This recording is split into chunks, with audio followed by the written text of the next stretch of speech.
because we kind of given this through 4 and 5. We're kind of given this kind of primer to read the whole thing. We see that you have this, like, the glory and the power of the one who can open up the seals and all that, but it's there's this vision, and this vision is so important in Revelation, and it's important for us to grasp this, that there's all of this power and glory and might and excellence and all that stuff, and it's hard to focus on. And when you focus on all of that, you suddenly see the opposite of all of that, where you would expect to see this big white war horse with this powerful implements on it and on all that stuff. You see a lamb that is slain.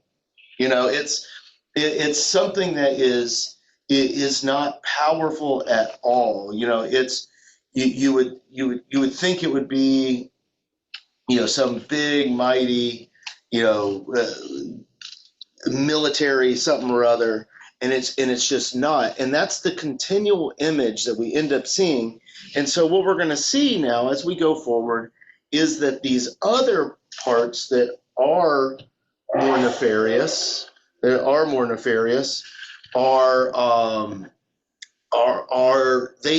looking powerful. They are like looking amazing and stuff, but you find out that there's actually nothing in there. It's all just vapid, and there's nothing behind it. And so this is something that's bringing comfort to us, in that you have the people that are acting like they're a big deal. Hello, Dolores, come on in.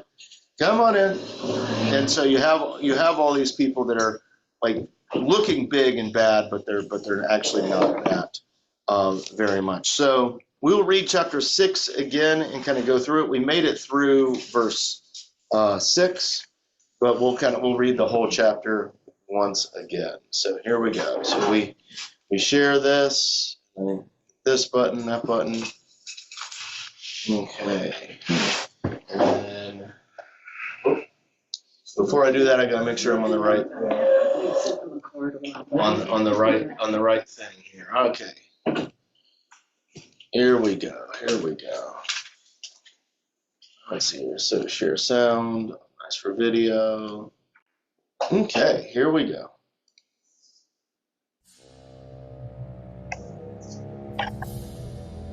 Ominous music. Now I saw when the Lamb opened one of the seals, and I heard one of the 4 living creatures saying with a voice like thunder, "Come and see."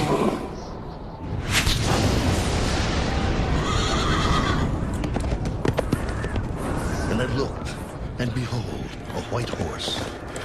He who sat on it had a bow, and a crown was given to him, and he went out conquering and to conquer. When he opened the second seal, I heard the second living creature saying, "Come and see." Another horse, fiery red, went out. And it was granted to the one who sat on it to take peace from the earth, and that people should kill one another.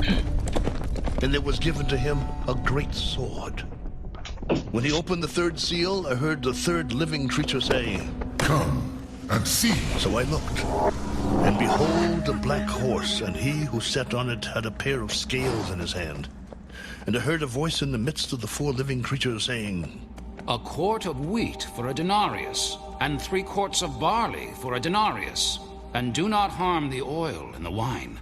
When he opened the 4th seal, I heard the voice of the 4th living creature saying, "Come and see." So I looked, and behold, a pale horse, and the name of him who sat on it was Death.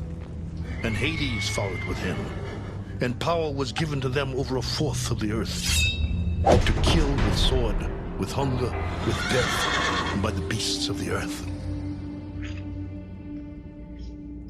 When he opened the 5th seal, I saw under the altar the souls of those who had been slain for the word of God and for the testimony which they held. And they cried with a loud voice, saying, How long, O Lord, holy and true, until you judge and avenge our blood on those who dwell on the earth?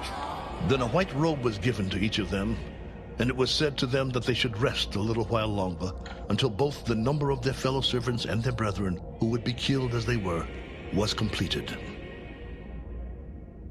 I looked when he opened the sixth seal,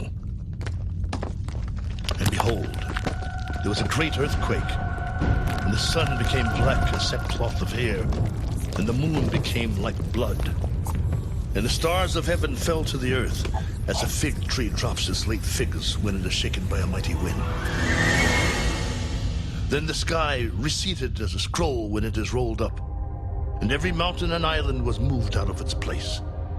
And the kings of the earth, the great men, the rich men, the commanders, the mighty men, every slave and every free man, hid themselves in the caves and in the rocks of the mountains, and said to the mountains and rocks, Fall on us and hide us from the face of him who sits on the throne and from the wrath of the Lamb. For the great day of his wrath has come, and who is able to stand? All right. Okay, so let's kind of catch up to where we were. So the interesting thing, so we have these like four kind of horsemen of the apocalypse type of. Who was here on the horses? You know, the black and the white horse. So I think like this first one, they starts opening up the seals, and that first one is that white horse, and I think you're kind of seeing because you have white, red, and then Black. The third is black, and then you have kind of this pale. I think you could say like almost like gray, sickly kind of idea going on that Death and Hades is riding around on. This translation says pale green. Pale green? Okay, like that's the pale green. Let's see. That's kind of a sickly color. Yeah, sickly green. Well, and that could be what they're doing. So let's see here. What verse is that with the pale green? 8. Let's see here. Oh, let me see if I. The pale horse is the 7. Described as ashen in appearance. 8. Verse 8. Yeah. Let's see here. I'm looking at the Greek real quick just to see if there's anything. Okay, so it says that word is used as pale. Well, let me share this. And share. All right, so here in 6 verse 8, it's being translated as ashen or pale. Well, in Revelation 8:7, it is being translated as like green grass. Yeah. Later on, you know that word? Yeah. So it's kind of yeah. So it's kind of got a green idea to it. So like so I think kind of a sickly idea, kind of was what we're dealing with there, and so you have this first white horse and this which is kind of this like a big white war horse, like this big like thing that looks like purity, but it's really not. It's coming in and it's conquering, and he's holding the bow in his hand, which is like an amazing instrument of war back then. Like that's, and then the second horse is it's the black one, and it says he's going to take peace from the earth. And I really think that word is important because is it the red one? Red one, yeah. Oh yeah, red one. Red one's the second one. And I think he's taking peace from the earth because that's the big Roman word, like the Pax Romana, the Roman peace. And the Roman peace is you better be peaceful or we'll kill you. Bloody. Yeah. like that's it's if you want peace, you better do what we say. Like that, and that's important to see. That's one of the 4 horsemen of the apocalypse. So if you see that kind of stuff today, you should recognize that it's wrong. Like all that stuff, Yeah. And then then you have that third horse, and the one thing I want to point out in all 4 of these, they're saying, look, come and see, look. I liken that to how the Gospels use the imagery of the blind man seeing. It's like the blind man sees, do you see? Like, look at this, and it's pointing out the truth about power in our culture, specifically Rome here, but it's pointing it out, the powers of Babylon, right? You have this conquering, you have this peace by oppression, you have the third seal is this, like, basically making money type of thing, the buying and selling, like the whole thing where the system works, is being kind of set up, building off of other stuff. I know, but that's kind of where we left off. We didn't talk about it. So you got the black horse with the guy with the scales in his hands, and they're selling all that. Why do you think the author is writing about like this, a quart of wheat for a denarius, and 3 quarts for barley for a denarius, and don't harm the oil or wine? Like, Denarius is not in money? Do what? Denarii? Yeah, denarius is money. Yeah, it's the local money there. It was considered a day's wage back in those days. Yeah. And so like that, you have like the day's ways, and I think, you kind of have like this buying and trading system, and it kind of seems like, like that's, there's a lot of stuff going on in there. There's, well, it's also speaking to famine, but the references that are interesting in here are the ones to the oil and the wine. And it says not to touch them, but I mean, the reference in the Bible says that it's because the roots are very deep and they can not be affected by drought as easily. But I don't understand that. I mean, I understand what that means, but I don't understand why it's applying here. Yeah, it's I think it has a lot to do with like just the scales. Like you have just this rough, just like scaled sense of like you either have or you don't type of thing, and it's always going against you there. And I don't know, there's quite a large paragraph kind of talking about this, and it's really going where it's talking about those scales working for those who just don't have much, and that's how this would have been read back then. And so then you have verse 7, and again you have that look, and this is, if you guys remember last summer we were doing Judges, and we titled the last sermon, which is the most heinous part of Judges, is we called it "Don't Look Away." And I think the reason why that's in there is it's showing you the power of our sin, and they end up killing their own for their own perceived self-righteous acts. Like that's kind of what was going on in Judges, and I think you see some of that happening here too, where it's all so you have this. It's like, look. You have this pale horse, kind of maybe like sickly looking horse type of thing, and who sits on it is Death and Hades. Hades is is the Greek concept of hell, and it's basically like the pit of death. And power is given him forth through the earth to kill with the sword, with hunger and with death, by the beasts of the earth. Why is it the fourth? Yeah, that's It's the fourth of the earth. Why is that, you think? So we have these 4 horsemen of the apocalypse, and so that may be it. But if we're talking quarter of the if we're talking about famine here, if we're talking about all these things that imagine seeing disease, warfare, all that stuff. I mean, think about what we know in our own time, what we know about like World War I, and even II for that matter, and what it did to Europe. Like a quarter of the people are just gone. Like that's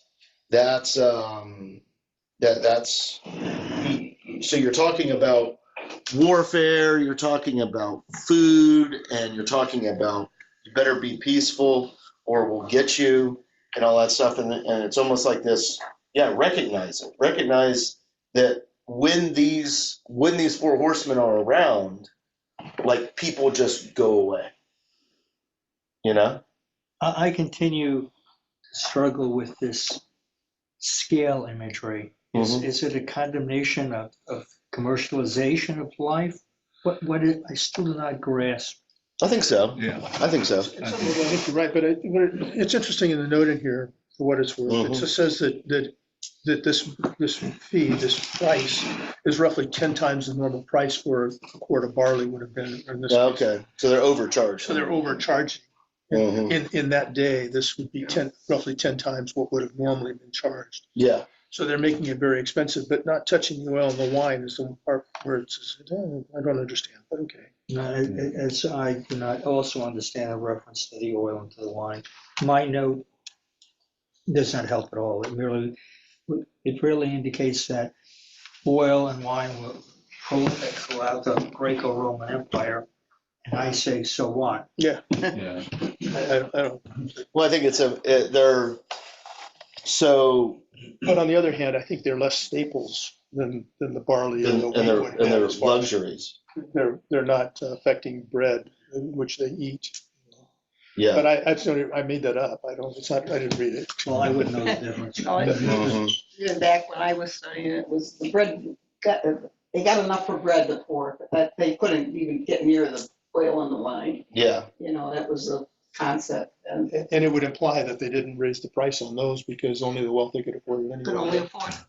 Yeah. It We're the only ones. doesn't say that. It even says that denarius is the wages of the rich people. Right. The wages The of lack the of compassion, is that what you're talking about? I think that's a good way of putting it. Make it more general. Yeah. The lack of compassion, like it's just this hard scales. You either got enough or you go hungry and die. And you die. Yeah, like that's. Nobody's reaching out help. Yeah. You just, that's it. Like that. I think that's some of it, and I think the importance part of that is saying, it's wanting you to look at it. Like, don't look away from it. Look at it. Look at what war is doing. Look at what this call for like this aggressive peace is doing. Look at what the scarcity and like this like all that. Look at what it's doing. Look at how it's killing everything. Like I think and I think you see as the fourth seal is opened up. Or as the fifth seal is opened up, after that death one, you see those that have died under those four horsemen, and they're crying out, like you see, like that. That's like you see those. So he opened the fifth seal. This is verse 9.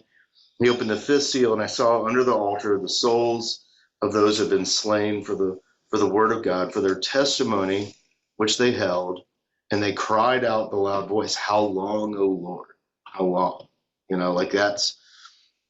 We have a tradition in our things, when we see, in our Lutheran heritage, that when we see tragedy, it's like we say, "Lord, have mercy," type of thing. Like that's a thing that you hear around us a lot. I think other Christian traditions too, but like how long, oh Lord, how long? This is what caused us to die.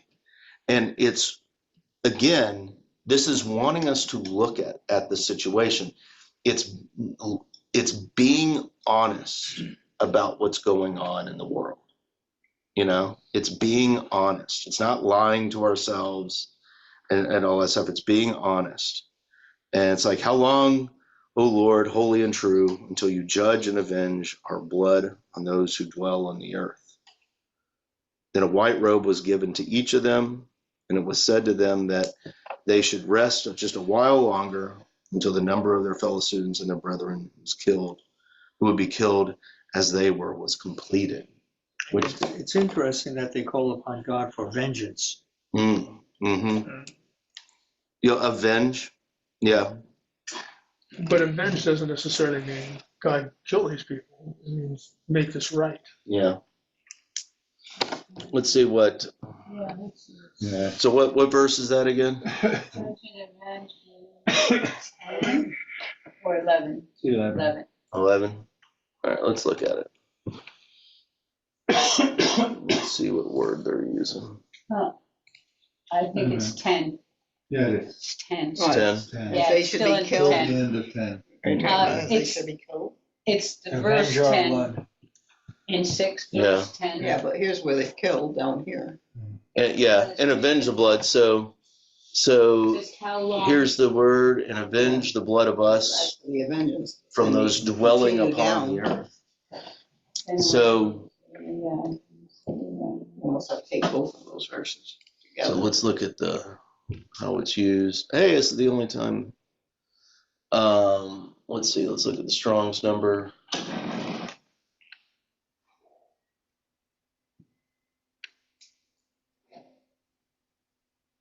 Let's see. So Luke is saying to him, "Give me legal protection from my opponent." Legal. Verse 10. Send Mickey. Yeah. How long? Yeah. And avenge our blood. Judging and avenging. Hath avenged the blood. So we're going to get to, like, Revelation uses this a few times. So it really seems like almost like it's less about violence and more about kind of legalese type of word there. So okay. So it's not like avenge, like John Wick is avenging the death of his dog. Like that. That's if you guys have ever seen John Wick. And so like it's just one of those movies that is all about the violence. There's something to my family. I came back and Yeah. So I think it's got the words are really good. That's what it was. yeah. So I think it definitely has a sense of make it right. Or make me whole again. Yeah. I think that's a good way. Make Yeah. me whole. Make me whole again. Yeah. Make me whole again. That's good. And then a white robe was given to each of them. And so they were given like purity type of thing, but they were told to kind of wait there. And I think we have to look at where we are in this thing. We're still opening these seals. And I think it's this stillized idea of look at what's happening. We're even in the midst of the struggle of all of this stuff. Like we're still kind of waiting in the midst of that. You look like you want to say something. Yeah, I just going back to yes, but not now. Oh yeah. Yes, but not now. That's basically what's going on there. Yeah, like yes, but not now. And this is like the struggle. Like the struggle is going on all around us. So then we have the sixth seal here. And the sixth seal is that kind of incomplete type of idea going on. And I looked when he opened the sixth seal, and behold, there was a great earthquake, and the sun became black as sackcloth of hair, and the moon became like blood, and the stars of heaven fell to the earth, and as a fig tree drops its late figs when it's shaken by a mighty wind. Then the sky receded as a scroll when it is rolled up, and every mountain and island was moved out of its place. And the kings of the earth, the great men, the rich men, the commanders, the mighty men, every slave, every free man, hid themselves in the caves and in the rocks and the mountains, and said to the mountains and the rocks, fall on us, hide from the face who sits on the throne, and from the wrath of the Lamb. From the great day of the wrath has come. Who is able to stand? So what what do you think's being said here? This is kind of odd imagery. It's kind of odd imagery. Anyone have any ideas? No, all the idols are falling, or all the bigwigs are no more losing their power. So let's talk about the stars and the sun, all these heavenly bodies. What does that mean in Roman culture? Just to there's a leveling going on. The distinction between the high and the mighty and the common is gone. Yeah. Everybody's in the same boat as well. Yeah. For better or for worse. I'm sorry, I interrupted. No. Like that's all part of this. Like that's. So, if you were a Roman, what do all of these heavenly bodies mean to you? You guys know your Greek and Roman mythology. The gods. They're the gods. Constellation. All the The gods. gods are falling from the sky. The gods are falling from the sky. I think, and even like so the sun isn't there and all that stuff. We have a fundamentally different relationship with the stars than they have. You know, that is, now I could be wrong about that. I don't think I am though. Like that's, you know, he's almost making fun of it. Like they're falling like the stars, like the apples fall off of a tree. You know, which is again a snarky minimization of your gods. They're no better than fig leaves. Exactly. Dried up old figs. You've ever had a fig tree? Season figs. It's a mess in the window. Let me tell you. Yeah. Like just all. I've had fig trees. Some of the Santa Ana winds in California would blow it, and you'd go out back, and there'd be figs all over the ground because we didn't pick them fast. Yeah. And grapefruit, unfortunately, when I was working in the grapefruit. That's true. industry. Yeah. Any ripe fruit, I suppose. Any fruit trees really are just, they can become absolutely nasty. And so but that's so if you think about, because this was written to Rome, you know, in that thing, and they have a different relationship with the stars. I mean, we have this relationship with the stars where it's these cosmic things of gas that are so far away we can't comprehend. Those stars. I thought you were talking about social media. Oh yeah. No. They are balls of gas. Yeah. And so we, but you know, we have a different relationship with them. They are, so it's important for us to put ourselves into that Roman stance. Like that is their gods. And I really liked how Mick put that to where it's like fruit falling from that tree. You know, plop, plop, plop. Like there's no real power here. And then also you remember like when battles would happen, when famines would happen, when like that stuff, where did people go to seek refuge? They went into the mountains. Yeah. You know, they went into the caves and the mountains and stuff like that, because that's where it would be hard to be gotten. I remember Ezekiel and others, they fled to a cave to hide. David to a cave to hide. Yeah. Safe. Like these natural shelters. Place of safety. And also like in that stuff, you know, I've never been to that region, but like there are a lot of like little crags and crevices and all those things are out there. And that's just where people would go. And that's what they also use for tombs. Yeah. Including Jesus' tomb. Yeah. And so like that, and then so they're like, fall on us, we cannot handle this anymore. So like all these systems that we're told to look at, they're all kind of failing them, it seems, because of the wrath of the Lamb.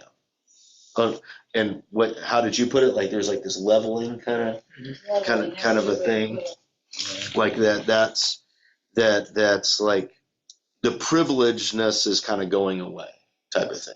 There's this great leveling, and they're like, his wrath has come. You know, who can stand here? So I think that's a pretty good way of looking at it. I'm not real sure it would be easy to make it out, but I don't think the people saying "How long, O Lord" are the ones hiding in the rocks and the cracks right now. You know, like that. That's so. Well, the wrath of the Lamb.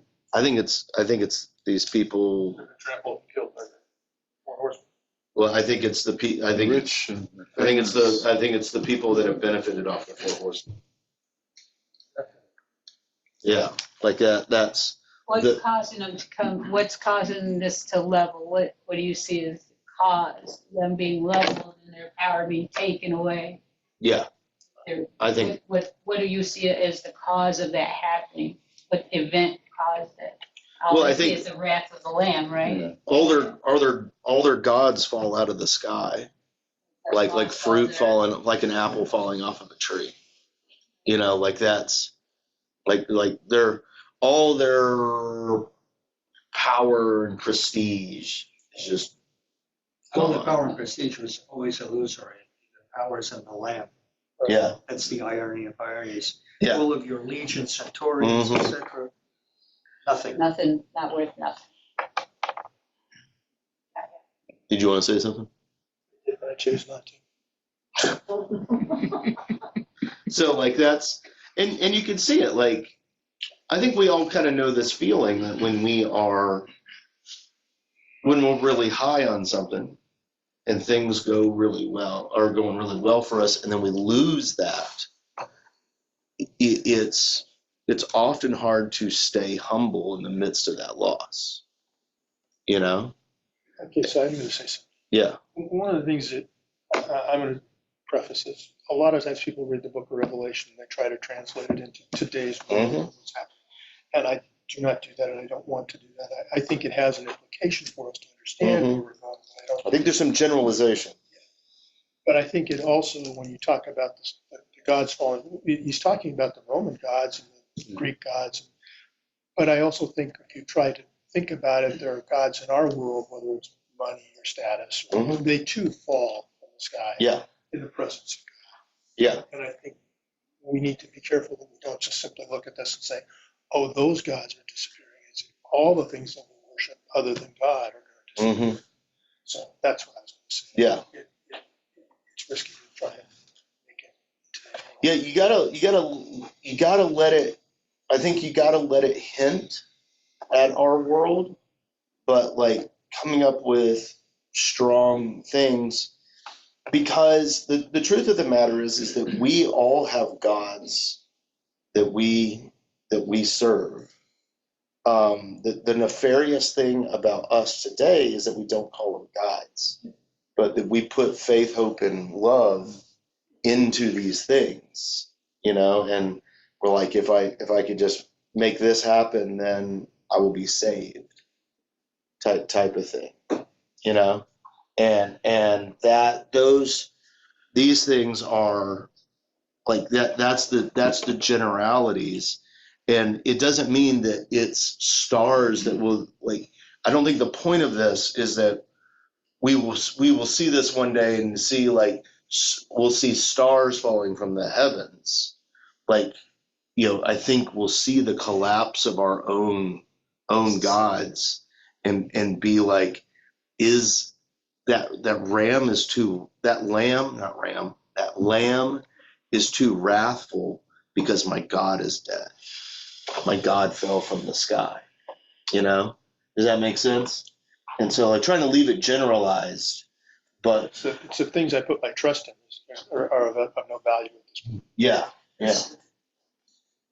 This requires, as we're all striving to understand nuance, imagery, and subtlety. And then I think about who is the intended reader? Is it a group of people like us who are being intellectual and or is it the common person? And then again, if it's just the common person who's going to read page for page and take it literally, what's going on? How do we reconcile this? So, go ahead.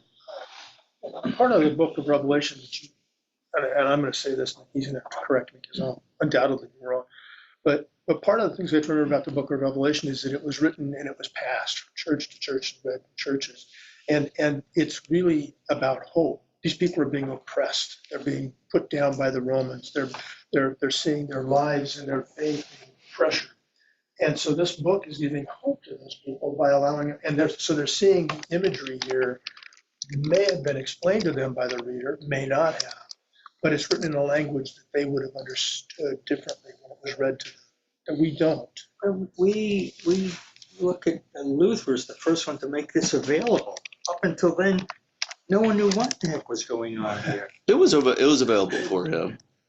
It was available to the common person who was illiterate. Well, no, but it would have been part of the lectionary and all that. But that's like that's getting into a whole thing. That's getting into a whole thing.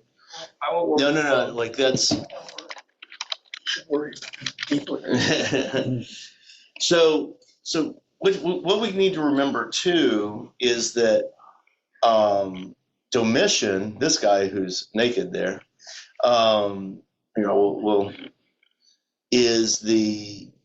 Domitian is most likely the emperor during this time when this is being when this is being written and understood, and he really had it in for the Christians. He had it in for them. So you can imagine, if you look at it through that lens, who is this for? John, who was just tarred, I don't think he was feathered, but he was tarred and thrown on an island, and then he writes this fever dream. And I think the reason why we have this book is because it's a fever dream. I imagine there was a lot more commentaries that were a lot more pointed. They were being moved around from the church to church, and I imagine that stuff was destroyed because that's what Rome did. It's like, oh, you wrote something against me? We're going to kill all of you. And over there, in the name of peace. In the name of peace, and we are, and so hiding the truth, what they want to say. Yeah. Their other family members. Yeah. Church family members would understand what they were saying. Yeah. Without saying it. And I think one of the reasons that we have this is because it is you have the subtlety and all that stuff. Because it's already saying about force, the Pax Romana. Yeah. Force peace. Yeah. So if we're going to talk about God, we got to kind of talk. We'll talk about him, but we'll do it safely, sort of. Well, I can't remember the exact history, but I know down in Guatemala and Central America, chickens became the symbol for Christianity, and that's because they were being oppressed, and so they couldn't have crosses and all that stuff. So they started using the symbol of the chicken as the sign. So you actually have. Let's see if I can find it real fast. Even the fish was used that way. Yeah, the fish was done that way early on. Yeah. Let's see here. Let's see here. I don't. But it's not going to it. But I remember being down in Guatemala and. Christian barbecue. Yeah, Christian barbecue and all that stuff. And there were all these statues to chickens around there, and it's like, what is going on? And why are all these chickens around here? And that's because that became the symbol, much like you said, like the fish and all of that. And so I think that's the idea. We have all this subtlety, and we have to grab the subtlety of this all. So I think there's also some innuendo in the fig tree with the falling fruit. I looked it up. The season for figs in Israel is from June until the end of the year. Right. So these are winter figs that are falling from the tree. They're the ones that are maybe overripe. Past their prime. Yeah. And that's there's all kinds of double and triple entendre. Remember what Jesus cursed the fig tree. Like there's a lot going on here. So okay, let's continue on and let's read chapter 7 and see how far we get into here. Let me get it to the right page. Yeah, this is a fun one. Okay. Share here. Share. Just saw him put 144,000. After these things I saw 4 angels standing at the 4 corners of the earth, holding the 4 winds of the earth, that the wind should not blow on the earth, on the sea, or on any tree. Then I saw another angel ascending from the east, having the seal of the living God. And he cried with a loud voice to the 4 angels to whom it was granted to harm the earth and the sea. Do not harm the earth, the sea, or the trees, till we have sealed the servants of our God on their foreheads. And I heard the number of those who were sealed. 144,000 of all the tribes of the children of Israel were sealed. Of the tribe of Judah, 12,000 were sealed. Of the tribe of Reuben, 12,000 were sealed. Of the tribe of Gad, 12,000 were sealed. Of the tribe of Asher, 12,000 were sealed. Of the tribe of Naphtali, 12,000 were sealed. Of the tribe of Manasseh, 12,000 were sealed. Of the tribe of Simeon, 12,000 were sealed. Of the tribe of Levi, 12,000 were sealed. Of the tribe of Issachar, 12,000 were sealed. Of the tribe of Zebulun, 12,000 were sealed. Of the tribe of Joseph, 12,000 were sealed. Of the tribe of Benjamin, 12,000 were sealed. After these things I looked, and behold, a great multitude which no one could number, of all nations, tribes, peoples, and tongues, standing before the throne and before the Lamb, clothed with white robes, with palm branches in their hands, and crying out with a loud voice. Salvation belongs to our God who sits on the throne and to the Lamb. All the angels stood around the throne, and the elders and the 4 living creatures, and fell on their faces before the throne and worshipped God. Amen. Blessing and glory and wisdom, thanksgiving and honor and power and might be to our God forever and ever. Amen. Then one of the elders answered, saying to me, Who are these arrayed in white robes, and where did they come from? And I said to him, Sir, you know. So he said to me, These are the ones who come out of the great tribulation, and washed their robes, and made them white in the blood of the Lamb. Therefore, they are before the throne of God, and serve him day and night in his temple. And he who sits on the throne will dwell among them. They shall neither hunger any more, nor thirst any more. The sun shall not strike them, nor any heat. For the Lamb who is in the midst of the throne will shepherd them, and lead them to living fountains of waters. And God will wipe away every tear from their eyes. Okay. All right. So, let's see, we've got another 10 minutes or so here. So what stands out in that at the beginning of chapter 7 there? It's speaking 12,000 out of the entire tribe. It strikes me that there's a lot of folks who were excluded from that. My initial was that covered that tribe, but no.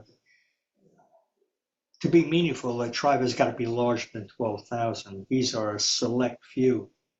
Notwithstanding 12,000. So you're saying it's just the 12,000? Like out of each one of those? Yeah, there will still be some in Judah, Reuben, Gad, Asher, etc., who are left behind, as it were. Does it say they're left behind? No. Just some were chosen, the others just weren't chosen. So what does the, well, before we get to the number, because I think the numbers here are important because they're like numbers are emojis. Remember, like so.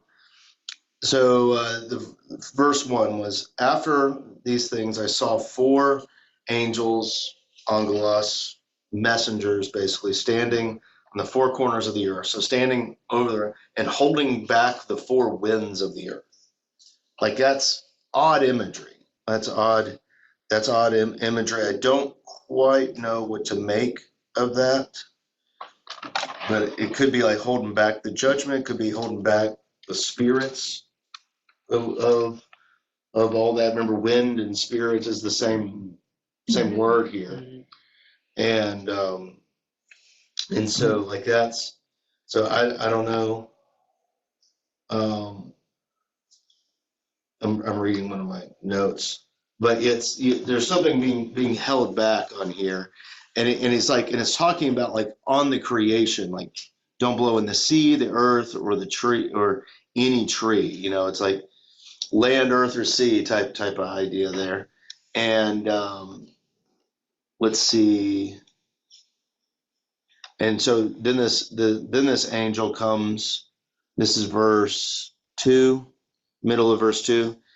Like he comes holding the 7th seal of the living God, and he cried in a loud voice to the 4 angels to whom it was granted to harm the earth and the sea, saying, do not harm the earth and the sea or the trees till we have sealed the servants of our God on their foreheads. Now, baptism. What does that sound like? So baptism is an imagery that could work there. What else? Good Friday. Good Friday. Okay. Good Friday. We may get Good Friday from this, actually. Like that's an imagery that we could get from this, actually. What else? What other things?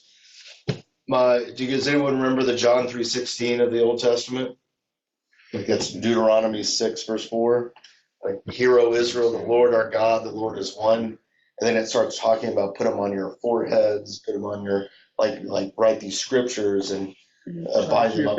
Yeah, tie them to yourselves and like all that stuff, all these little like stuff on there. That could also be kind of like, it's this kind of the sign of being sealed. Some of the notes that said in here was that slave masters would often seal their slaves by a mark on the forehead, kind of like a brand, so they can't hide it.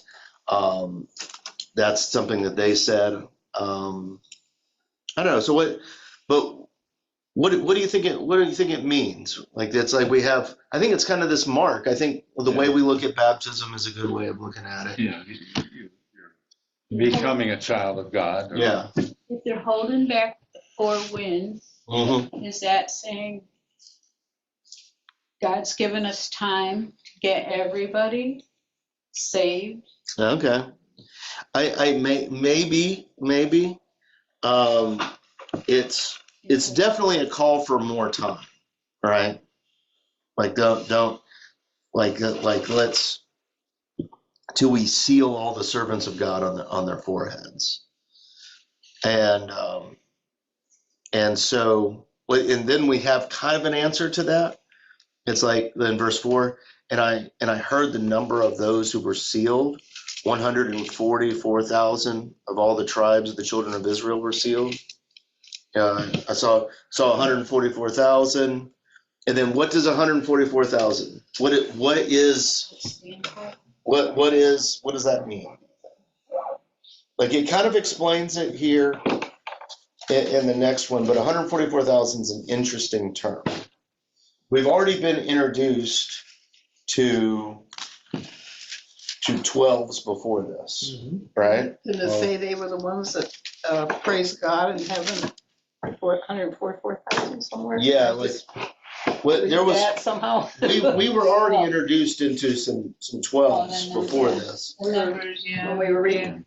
Yeah, and it might was have been a little bit further on. Yeah, I can't remember quite where it was, but we had all chapter verse 15 and 7. Verse 15. Yeah. about Yeah, and they serve God, him day and night in his temple. yeah. So I've always looked at that 144,000 as like you have 12 times 12. Right. You know, you have 12 times, you have the 12 tribes of Israel and then the 12 apostles. Yeah. Right. Now they then list all the tribes of Israel. No. Onto here. Do what? I said, no, they didn't. Oh, they didn't? I just finished Exodus, they didn't. Well, there's 12. Yeah, so There's 12. Yeah, but there's 12, but they're not the tribes. Dan is missing. Okay. Joseph is there, but it's Ephraim and Manasseh. 11. Yeah. So there's some extra ones on there. Yeah, I see. Hold on one second. Let's see here.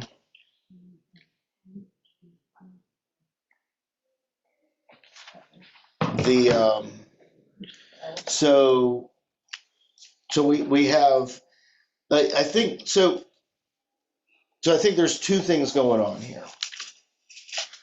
You have all of these. You have the 144,000, and then it lists off these tribes here. There were 12,000 each, and I think that 12,000. I think that 12 is kind of. I think it's like a complete idea. You know, you had the 12 disciples. You know, you had the 12 tribes of Israel. Yeah, like that. That's. Didn't we say once before that when thousands were put behind a number, it meant everybody? Yeah, I think like exclamation points. Yeah, the whole tribe was. Yeah, yeah. So I think that's like I think it's this all idea going on, and I think that all idea is compounded by verse 9. And it's like, and because it's not like it's a continuation phrase. After I saw this, I looked, and behold, there's this great number that no one could number. All nations, tribe, peoples, tongues before the throne and the Lamb, clothed with white robes of palm branches, you know, crying out to the voice, saying, "Salvation belongs to our God, who sits on the throne, and to the Lamb." Which is interesting. Again, we get that Lamb imagery. You know, it's this all of this power, but it's like, oh, the Lamb, like this small thing here. So I think what's going on here is that, and your guys are welcome to disagree with me on this, but I heard of the number of those who were sealed. It was 144,000 of all the tribes of the children of Israel were sealed. And then like it lists off these things, and then it goes, and then it was just this massive amount of people. You know, like it almost like it goes out of its way to say, and it was even bigger. You know, I saw the 144,000, and I saw all of this additional like stuff, so that nothing could be left on the table. Like that. Does that make sense? And here's why I kind of look at it like that. And I could be wrong about this, but is it connected to some of the scales? Now, the scales, we're talking about money and all of that stuff.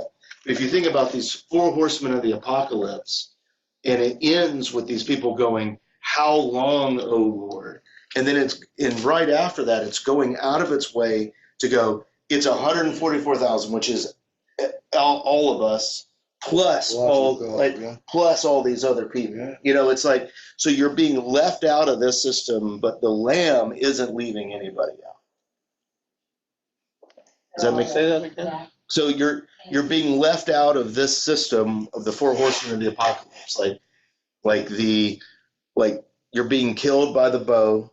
You are telling that you better be peaceful or you're going to be killed. You know, the wealth making system is leaving you by, and all you see is death, and like a quarter of you are dying, and it's saying, "How long, O Lord? How long?" And then the very next story is like, "Look, and I saw 144,000," and then in addition to that is like all these people, you know, who are wearing those same white robes as those that were underneath the altar, And it's almost like listen, you're not getting left behind. Right. Like these other gods that fell like fig trees, the figs off of trees, like they're leaving you behind. A quarter of you are dying, type of thing. Like none of you are being left behind. I don't know. What if you're disagreeing? No, I'm not disagreeing. I'm still in the wilderness. 40 years ago. Yeah. And I have a few to go. So we are presented numbers, and then we have to interpret them or ignore them. No, it doesn't really mean literally 144,000. It means, and I'm having difficulty following you as to the rationale that it really doesn't mean 144,000. I'm reading perhaps much too literally. Mm-hmm. So the reason why I don't think it's literally 144,000 is our relationship with the numbers already before in the catalog of the scriptures, like feeding the 5,000. Like that's feeding the 5,000 could mean just 5,000, but it's very interesting. It is this Jewish group of people, and it sounds like the Pentateuch. You know, like it's just kind of Jewish sense. Right after he feeds the 5,000, he feeds the 4,000, which is all these Gentiles. And I think that kind of stands for the four corners of the earth. You know, you have the 12 tribes of Israel. You have the 12 disciples. These are numbers that aren't on accident. And then you see them referenced here. 12 times 12 is 144.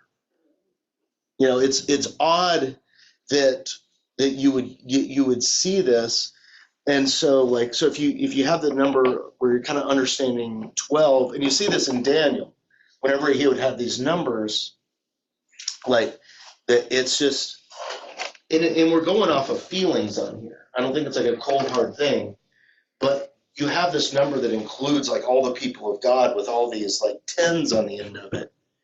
And these tens kind of like are go like yes, yeah, yes type of ideas onto it. That's where I'm getting it from. And so you have like yes, all the 144,000, and then after seeing all the 144,000, you know, with all that greatness there, then there's even more.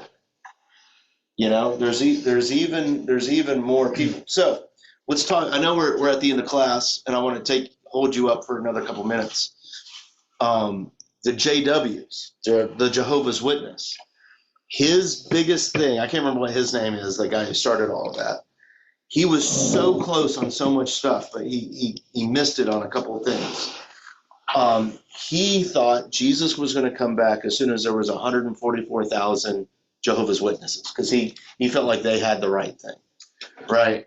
And they had big problems when there all of a sudden was more than 144,000 Jehovah's Witnesses. They had big issues with that, and I think there's something in the water of this country to do a literal reading of all this stuff, like in the late 1800s, and so